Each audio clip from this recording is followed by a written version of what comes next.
Hi, welcome to smiley life style. Okay, మీకు ఈరోజు నేను ఒక బ్లౌజ్ స్టిచ్ చేసి చూపిస్తానండి. డిఫరెంట్గా ఉంటుంది అండ్ ట్రెండింగ్ బ్లౌజ్. డిజైన్ చూస్తున్నారు కదా, కంప్యూటరైజ్డ్ ఎంబ్రాయిడరీ. ఎస్. ఈ మధ్యకాలంలో ఎక్కువగా ఈ బ్లౌజెస్ వస్తున్నాయి. సో ఆ బ్లౌజ్ని వచ్చేసి హ్యాండ్స్ వచ్చేసి మీరు అక్కడ చూస్తున్నారు కదా, హ్యాండ్స్ కొంచెం డిఫరెంట్గా ఉంటాయి. ఇది ఫ్రంట్ నెక్ అండి. ఫ్రంట్ పార్ట్ వచ్చేసి 2 పార్ట్స్గా వస్తుందన్నమాట. బ్యాక్ ఓపెన్ బ్లౌజ్ ఇది. సో ఫ్రంట్ 2 పార్ట్స్ వస్తున్నాయి. 2 పార్ట్స్ని కూడా ఫస్ట్ యాడ్ చేసుకుందాం మనం. వీడియోలో చూస్తున్నారు కదా, ఫ్రంట్ పార్ట్ని వచ్చేసి 2 పార్ట్స్ని కూడా పిన్స్తో లాక్ చేసి దాన్ని స్టిచ్ చేసుకోవాలి. లాక్ చేసేటప్పుడు కరెక్ట్గా లాక్ చేయాలండి. పిన్స్ పెట్టుకొని అప్ అండ్ డౌన్ రాకుండా, ఫ్రిల్స్ రాకుండా కొంచెం కేర్ఫుల్గా చూసుకోవాలి. ఓకే, అది లాక్ చేసి స్టిచ్ చేస్తాం. ఇప్పుడు నెక్ స్టిచ్ చేసుకుందాం. నెక్ స్టిచ్ చేసేటప్పుడు ఒక 1/2 సెంటీమీటర్ వరకు గ్యాప్ ఉంచుకొని స్టిచ్ చేసేయాలి. ఆల్రెడీ నేను లోపల ఒక క్లాత్ యాడ్ చేశాను, పైన వచ్చి నెట్ క్లాత్. అది 2 కలిసి స్టిచ్ చేసి నెక్ కట్ చేశానండి. ఇది ప్రిన్సెస్ కట్ బ్లౌజ్ అండి. 2 పార్ట్స్ యాడ్ చేసిన తర్వాత ప్రిన్సెస్ కట్కి షేప్స్ ఉంటాయి కదా, ఇప్పుడు మీకు చూపిస్తాను ఎలా స్టిచ్ చేశాను. చూస్తున్నారు కదా, అలా 2 ఇంచెస్ మార్క్ పెట్టుకొని క్లాత్ కట్ చేయకుండానే ప్రిన్సెస్ కట్ షేప్ ఇవ్వచ్చండి. ఒక టైప్ ఉంటుంది. ఇంకోటి వచ్చేసి ప్రిన్సెస్ కట్ చేసి చేస్తాము, అది సెకండ్ టైపు. ఓకే, నెక్ కొంచెం స్టిఫ్గా ఉండాలి అనుకుంటే ఇలా మనం సాఫ్ట్ క్లాత్ అనేసి ఒకటి ఉంటుంది. సో ఈ క్లాత్ని మనం కొనుక్కొని పేపర్లా ఉంటుందండి. దాన్ని హీట్ చేసుకున్నాము అనుకుంటే ఐరన్ బాక్స్తో, అది స్టిక్కీగా స్టిక్ అయిపోతుంది. ఓకే, ఇలా వీడియోలో చూపిస్తున్నట్లు కట్ చేసుకొని కుట్టేసుకున్నామంటే ఇప్పుడు నెక్ సపోర్ట్గా ఉంటుంది. మనం దాని మీద నెక్ డ్రా చేయొద్దు, ఎందుకంటే ఆల్రెడీ నెక్ మనం కట్ చేసి పెట్టుకున్నాం కదా, దానికి అడ్జస్ట్ చేసుకుంటూ కరెక్ట్గా పిన్స్ పెట్టి లాక్ చేసుకొని స్టిచ్ చేసుకొని ఇలా బ్యాలెన్స్ క్లాత్ వచ్చేసి కట్ చేసేయాలి. ఇప్పుడు నెక్కి కరెక్ట్గా సపోర్ట్ ఉంటుంది, థిక్గా ఉంటుంది.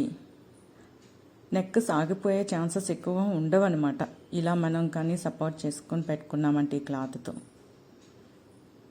డిజైనర్ బ్లౌజెస్ అంటే ఇలాగనే పెట్టుకోవాలండి. మనం క్రాస్ పీస్ తీసి నెక్ కట్ చేసుకోవటం లాంటివి ఉండవన్నమాట.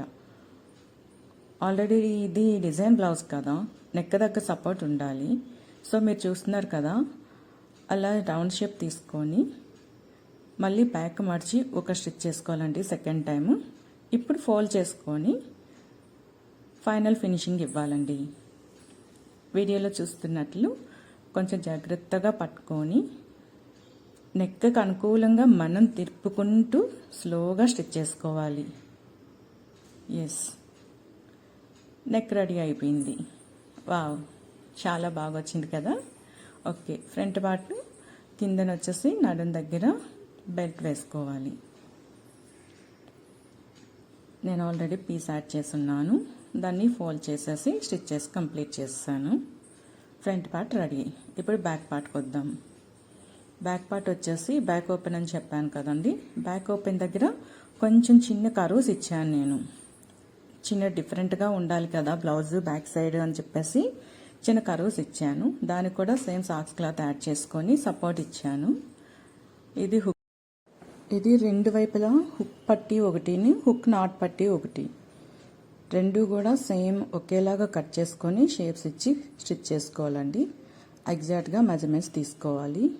పైన లెంత్ ఎంత ఇచ్చామో డౌన్ సైడ్ కూడా లెంత్ అలాగే ఉండాలి. మార్క్ చేసుకొని 2 సైడ్స్ కూడా మనం పట్టి యాడ్ చేసుకున్నాము. ఫోల్డ్ చేసి స్టిచ్ చేసేసాము. ఓకే, చూస్తున్నారు కదా వీడియోలో. అలా ఎక్స్ట్రా ఉన్న క్లాత్ని కట్ చేసేసి తీసేసుకొని, ఎప్పుడైనా మనం కొంచెం ఎక్స్ట్రా క్లాత్ తీసుకుంటే బెటర్. సరిపోలేదు అన్నట్లు ఉండకూడదు, కొంచెం ఎక్స్ట్రాగా ఉంటే కట్ చేసి తీసేయచ్చు. బట్ సరిపోలేదంటే మళ్ళీ ప్రాబ్లం అవుతుంది కదా. ఓకే, వీడియోలో చూస్తున్నారు కదా షేప్ ఎలా వచ్చింది, బ్యాక్ సైడ్ అట్లా వస్తుందండి. మనం దానికి హుక్సెస్ వేసుకొని హుక్స్ నాట్ వేసుకొని ట్యాగ్ చేసుకోవచ్చు. ఇప్పుడు వచ్చేసి మనం బ్యాక్ నెక్ యాడ్ చేసుకుందాం. బ్యాక్ నెక్ వచ్చేసి నేను ఫ్రిల్ మాదిరి పీస్ యాడ్ చేశానండి, ఎందుకంటే ఇది నెక్కి సపోర్టింగ్గా ఉంటుంది. క్రాస్ పీస్ తీసుకొని వేసుకున్నాము అంటే అదంత పెద్ద సపోర్ట్గా ఉండదు. ఇది నెట్ బ్లౌజ్ కదా, కొంచెం క్లాత్ డెలికేట్ ఉంటుంది కదా, అందుకని చెప్పేసి నేను సపోర్ట్గా ఫ్రిల్ మాదిరి నెక్ యాడ్ చేశాను.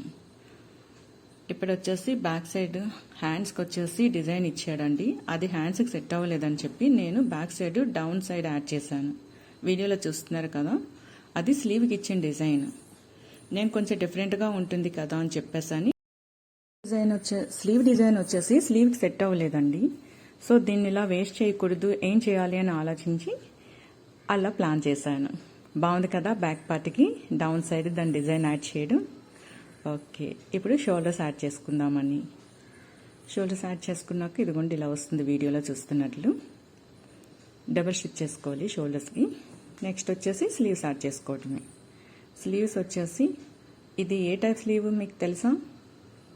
Any guess? Bird fly sleeve అంటారండి దీన్ని. క్రాస్ కటింగ్లో వస్తుందన్నమాట. యాడ్ చేయడం కొంచెం డిఫికల్ట్గా ఉంటుంది, బట్ మీరు వీడియోలో చూస్తున్నారు కదా, స్లోగా స్టిచ్ చేసినట్లు స్టిచ్ చేసుకుంటే సారీ. ఇంకా బ్లౌజ్ రెడీ. స్లీవ్ యాడ్ అయిపోయిన వెంటనే సైడ్స్ కూడా మనం యాడ్ చేసేసామంటే, మనకు కావాల్సిన విధంగా సైజ్ ఫిట్ చేసుకున్నామంటే blouse ready. Wow, beautiful. Sleeve అయితే చాలా బాగుంది కదా. ఫ్రంట్ వచ్చేసి నెట్ ఇచ్చాడండి, నెట్ మీద డిజైన్ వచ్చింది. బ్యాక్ వచ్చేసి సిల్క్ షైనింగ్ క్లాత్. ఇది బ్యాక్ పార్ట్ వస్తుందండి. బ్లౌజ్ అయితే చాలా బాగుంది. మీరు కూడా ఇలా కంప్యూటరైజ్ ఎంబ్రాయిడరీ బ్లౌజ్ ఏవైనా ఉన్నాయి అనుకుంటే కొంచెం స్లోగా కట్ చేసుకొని స్టిచ్చింగ్ చేసుకోవాలి. ఫస్ట్ వచ్చేసి ఎక్కడికక్కడే మనం హోల్ చేయాలి బ్లౌజ్ని. ఆ తర్వాత మనం స్టిచ్ చేసుకొని ఆ హోల్ చేసిన స్టిచ్చింగ్స్ రిమూవ్ చేసుకుంటే బ్లౌజ్ కరెక్ట్గా ఉంటుంది. Thank you for watching.